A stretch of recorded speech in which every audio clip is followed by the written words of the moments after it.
Welcome to 55 Active Adult Living, where you'll find everything you need to know to successfully achieve the dream of living the 55 active lifestyle like I have. Hi, Karen Spell here, your 55 plus community expert. Today's topic kind of transcends the 55 plus lifestyle and is applicable to all of the real estate market. But since so many of my seniors love new construction, I wanted to go ahead and put this out there. The topic today is buying new construction and what to watch out for. Buying new construction is a dream come true for a lot of people. You get to actually build your home from the ground up, personalize it, make it yours, and have everything in it that you want that's near and dear to you. So the first thing you need to understand is if it's not in the contract, it's not enforceable. This is true with all real estate contracts, but especially so with builders. Think about it. You walk in these beautifully decorated models and you see this home with all these beautiful upgrades and decorator finishes, and understand if those finishes are not in your contract, that is not what your home is going to look like when it's delivered to you. The most common area of dispute with builders is over what's included and what's not. Many builders will give you a sheet of included features, and if it's not on that sheet, it's not included. And if you're not sure, ask questions. If you get an answer that's not from your understanding already in the contract or on that included feature sheet, get it in writing. Check a builder's references. This is much easier to do today than it was in the past, now that we have the internet and you can just look everybody and everything up online. Do understand and take it with a grain of salt that most of the people that leave comments about any kind of business, builders included, are more likely to be negative than positive. So do take that with a grain of salt. You can also visit other homes in the neighborhood that the builder has built and talk to some of the buyers in the neighborhood and say, hey, how was your building process? Did you have any problems? Do you have any suggestions? They can often be a great resource. Make sure your finances are in order before you purchase a new construction home.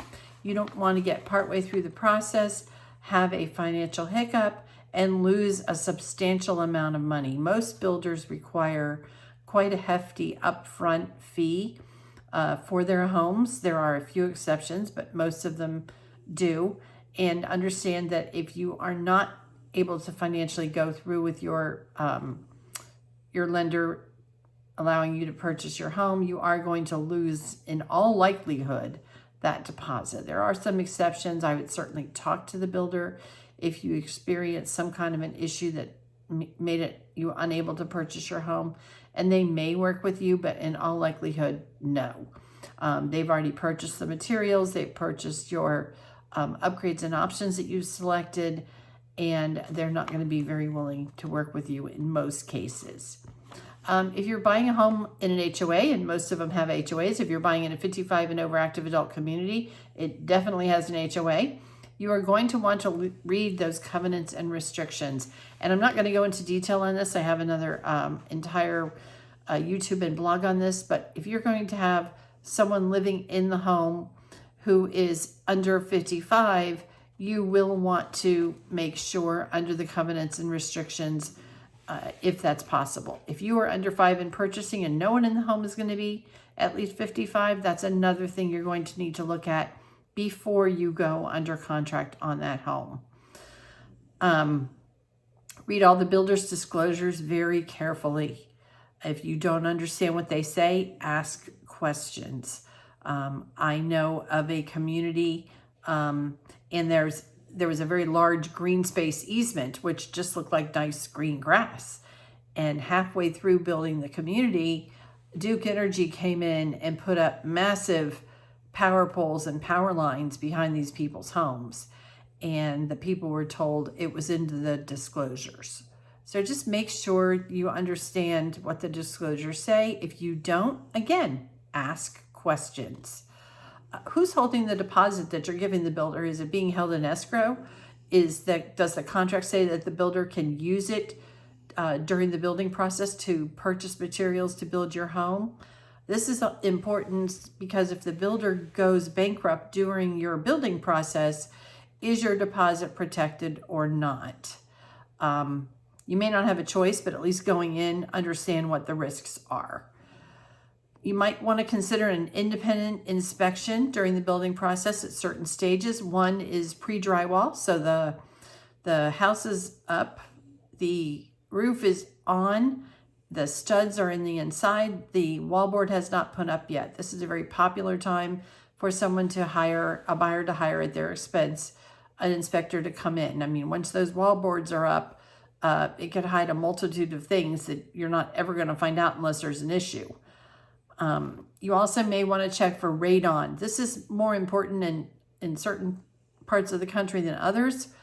It's very hard to say exactly where it is and isn't. It's a relatively inexpensive test to have done. And if you're going to have it done, you should have that prior to construction being over as well. Be realistic about the closing date. Almost every contract, I used to write them for the builders, and almost every one of them says they have up to 2 years to build your home. Everybody sees that and freaks out. Understand that builder does not want to take 2 years to build your home. They do not get paid until your home is built. That 2 years allows them to take into account things like COVID pandemics that delay building materials, fires that make the amount of lumber hard to get, all kinds of weather-related issues, economic issues, labor strikes, all kinds of things that cannot be anticipated. That builder is going to try to make your closing happen much sooner than that 2 years.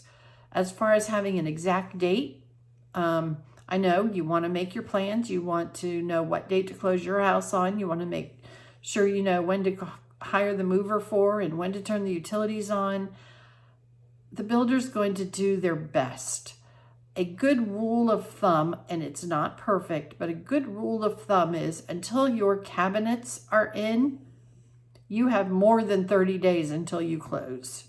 So they'll give you a much better time frame, and most of the builders are really good about updating you throughout the process as to how close to being on schedule and their target date that they are. And so you can kind of coordinate your plans based on that.